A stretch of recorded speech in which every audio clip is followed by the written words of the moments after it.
Assalamualaikum warahmatullahi wabarakatuh. Perkenalkan, nama saya Maulidia Rumasita dengan NIM 2017-210-438. Di sini saya akan menjelaskan tentang pengaruh finansial literasi, locus of control, self-efficacy, financial attitude, dan pendapatan terhadap financial management behavior. Nah, di sini setiap individu hendaknya harus pandai dalam mengelola keuangan agar antara pendapatan dan pengeluaran itu dapat seimbang. Dengan menerapkan cara mengelola keuangan dengan baik dan benar, maka seseorang diharapkan bisa mendapatkan manfaat yang maksimal dari uang yang dimilikinya. Menurut Khalifa dan Iramani sendiri, financial management behavior itu adalah kemampuan seseorang dalam mengatur yang meliputi perencanaan, penganggaran, pengelolaan, pemeriksaan, pencarian, pengendalian, dan penyimpanan dana keuangan sehari-hari. Setiap orang harus memiliki tanggung jawab yang baik dan terarah yang berkaitan dengan pengelolaan keuangan bagi setiap individu tersebut. Dan setiap orang harus mampu bertanggung jawab atas dana yang dikeluarkannya setiap harinya. Nah, di sini terdapat banyak variabel dari financial management behavior dan beberapa di antaranya adalah yang akan kita bahas, yaitu financial literacy, financial attitude, locus of control, self-efficacy, dan pendapatan. Penelitian ini dilakukan untuk mengetahui apakah benar ada pengaruh dari variabel-variabel tersebut dan terhadap financial management behavior. Nah, penelitian ini juga diharapkan mampu memberikan manfaat bagi beberapa pihak seperti bagi masyarakat dan peneliti sebelumnya.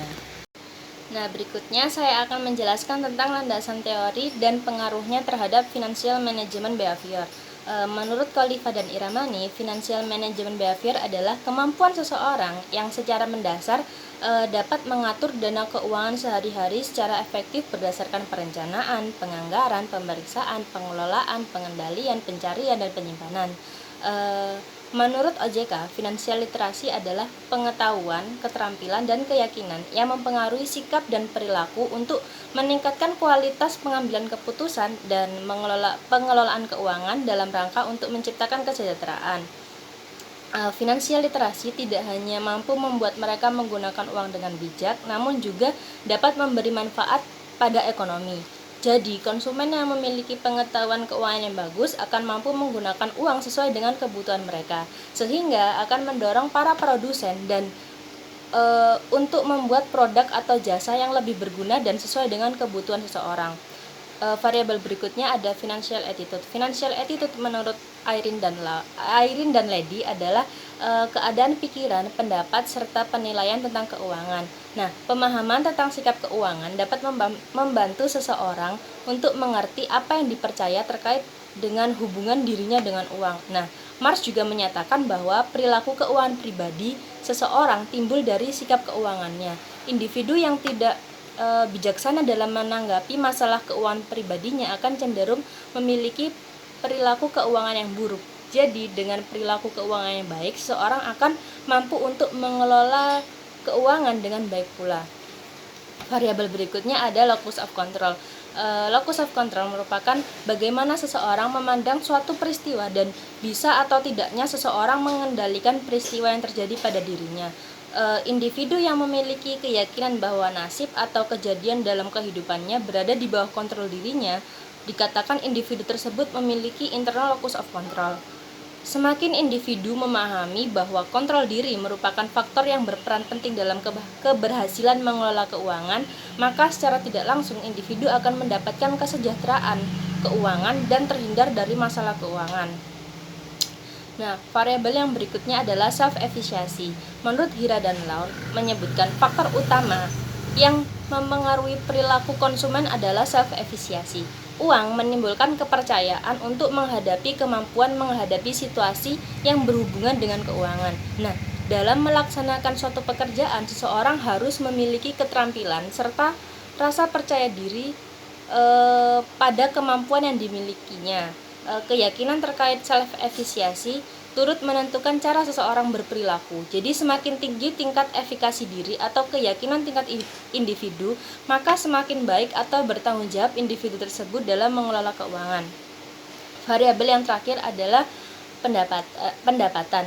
Andrew dan Linawati Hilgard menyatakan bahwa personal income atau pendapatan adalah total pendapatan kotor tahunan seorang individu yang berasal dari upah, perusahaan bisnis, dan berbagai investasi. Seseorang yang memiliki perilaku pengelolaan yang baik memungkinkan akan membuat anggaran dari pendapatan dan akan cenderung mengontrol pengeluaran yang hanya berfokus pada pemenuhan kebutuhan sehari-hari dan menjadikan seseorang bertindak lebih bertanggung jawab dengan tingkat pendapatan dan pengelolaan yang baik. Dan bisa disimpulkan landasan teorinya adalah seperti ini. Nah, berikutnya saya akan menjelaskan tentang rancangan penelitian. Menurut Mudrajat Kuncoro, klasifikasi penelitian menurut tujuannya itu ada dua, yaitu penelitian terapan dan penelitian dasar. Pada penelitian ini digunakan 4 perspektif, yaitu jenis penelitian berdasar tujuan, tingkatan, metode pengumpulan data, dan dimensi waktu. Berdasarkan tujuannya, penelitian ini menggunakan penelitian terapan yang bertujuan untuk memecahkan masalah perilaku pengelolaan keuangan atau financial management behavior.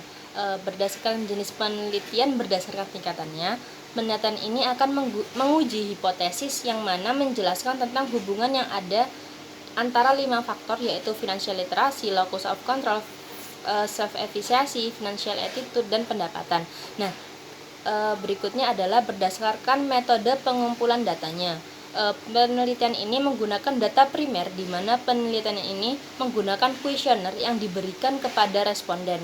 Selanjutnya, berdasarkan dimensi waktunya, penelitian ini merupakan cross-sectional karena menggunakan data dari kuesioner dan dibagikan dalam satu periode waktu. Nah, selanjutnya saya akan menjelaskan tentang definisi operasional dan pengukuran variabel. Agar penelitian tidak menyimpang dari apa yang telah dirancang pada kerangka pemikiran, untuk itu perlu dijelaskan lagi tentang definisi operasional dan variabel yang akan digunakan beserta dengan cara pengukurannya. Yang pertama adalah financial management behavior. Financial management behavior merupakan perilaku pengelolaan keuangan yang seimbang antara konsumsi, saving, atau investasi yang menghindari adanya impulsive buying. Nah, pengukuran variabel dalam penelitian ini menggunakan skala Likert pengukuran dengan skor 1-5, dengan nomor 1 sangat tidak setuju, nomor 2 tidak setuju, nomor 3 ragu-ragu, nomor 4 setuju, dan nomor 5 sangat tidak setuju. Variabel yang berikutnya adalah finansial literasi. Finansial literasi merupakan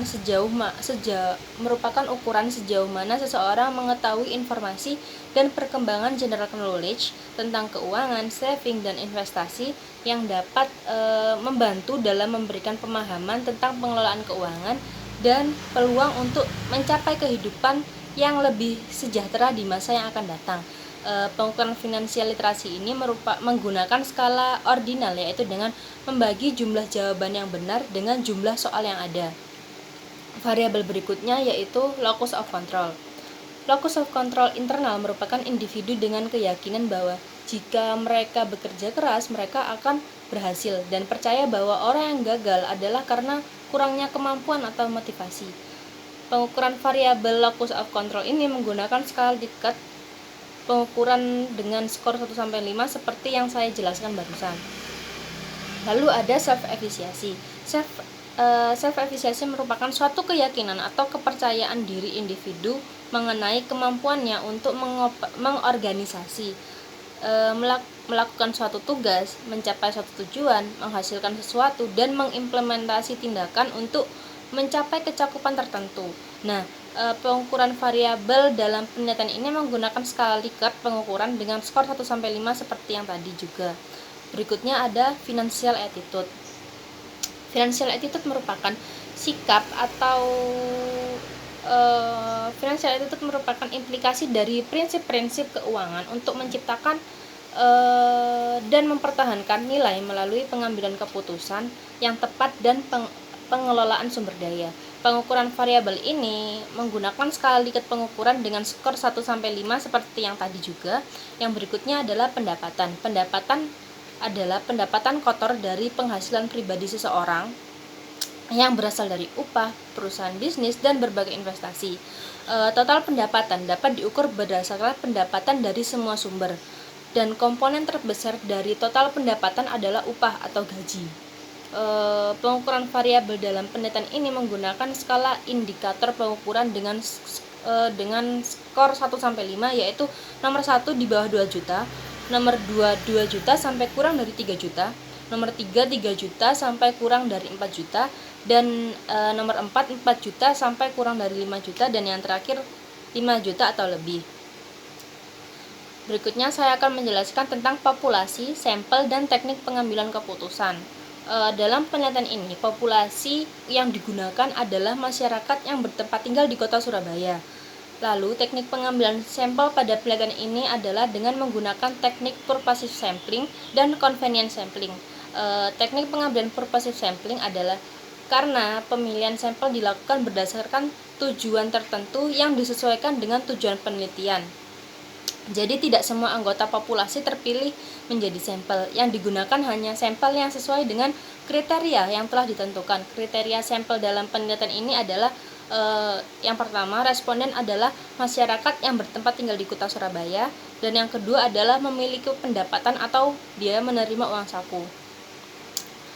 Sedangkan untuk pengambilan sampel melalui convenience sampling adalah teknik pengumpulan data yang digunakan untuk mempermudah peneliti dalam memperoleh sampel yang secara kebetulan bertemu dengan peneliti dan mudah didapatkan tetapi pada kriteria yang telah ditentukan. Yang berikutnya saya akan menjelaskan tentang data dan pengumpulan data. Penelitian ini mengambil sampel pada masyarakat di wilayah Surabaya. Data yang digunakan dalam penelitian ini adalah kualitatif berupa kuesioner. Metode yang digunakan dalam penelitian ini adalah metode survei karena sumber data yang digunakan adalah data primer. Lalu kuesioner disebarkan kepada responden pada perilaku manajemen keuangan yang berada di wilayah Surabaya. Responden akan mengisi kuesioner tersebut lalu dikembalikan kepada peneliti. Setelah itu, peneliti akan mengolah dan menganalisis data tersebut. Nah, berikutnya saya akan menjelaskan tentang uji reliabilitas dan uji validitas. Validitas merupakan suatu skala pengukuran yang disebut valid bila melakukan apa yang seharusnya dilakukan dan mengukur apa yang seharusnya diukur. Bila skala pengukuran tidak valid, maka tidak bermanfaat bagi peneliti karena tidak mengukur apa yang seharusnya dilakukan. Uji validitas yang umum dilakukan adalah dengan Pearson correlation, yaitu dengan membandingkan item pertanyaan ke total skor variabel yang terdiri dari item-item pertanyaan tersebut. Nah, uji validitas dikatakan valid jika uji korelasinya kurang dari 0,05 atau ada korelasi antara item dengan total skor. Yang berikutnya ada uji reliabilitas. Uji reliabilitas digunakan untuk menguji sejauh mana alat ukur atau instrumen penelitian yang digunakan untuk mengukur dapat dipercaya atau konsisten. Alat ukur atau instrumen penelitian yang baik dapat digunakan secara konsisten setiap saat. Hasil pengukuran dikatakan reliable jika responden memberikan jawaban pada item pertanyaan yang ada dalam kuesioner secara konsisten dan stabil. Indikator yang digunakan untuk membuktikan apakah instrumen penelitian terbukti reliable atau tidak yaitu dengan melihat nilai pada Cronbach alfanya dengan ketentuan sebesar lebih dari 0,05. Nah, berikutnya saya akan menjelaskan tentang teknik analisis data. Teknik analisis data yang digunakan dalam penelitian ini adalah analisis deskriptif dan analisis statistik. Analisis deskriptif menurut Sofyan Siregar yaitu suatu bentuk analisis yang digunakan untuk menguji penelitian berdasarkan satu sampel. Yang berikutnya ada analisis statistik. Analisis statistik yang digunakan oleh penulis dalam penelitian ini adalah analisis regresi linear berganda atau multiple linear analysis yaitu MRA. Analisis regresi linear berganda adalah hubungan secara linear antara dua atau lebih variabel independen dengan adanya variabel dependen. Analisis ini digunakan untuk mendukung analisis deskriptif supaya memperoleh hasil yang baik, serta untuk menyimpulkan suatu kondisi secara umum berdasarkan sampel yang digunakan. Nah, dalam analisis statistik ini terdapat 5 tahapan. Yang pertama adalah menentukan model MRA-nya, nomor 2 melakukan uji simultan yaitu uji F, yang ketiga menentukan koefisien determinasi, Yang keempat, melakukan uji parsial atau uji T, dan yang terakhir adalah koefisien determinasi. Sekian penjelasan dari saya. Wassalamualaikum warahmatullahi wabarakatuh.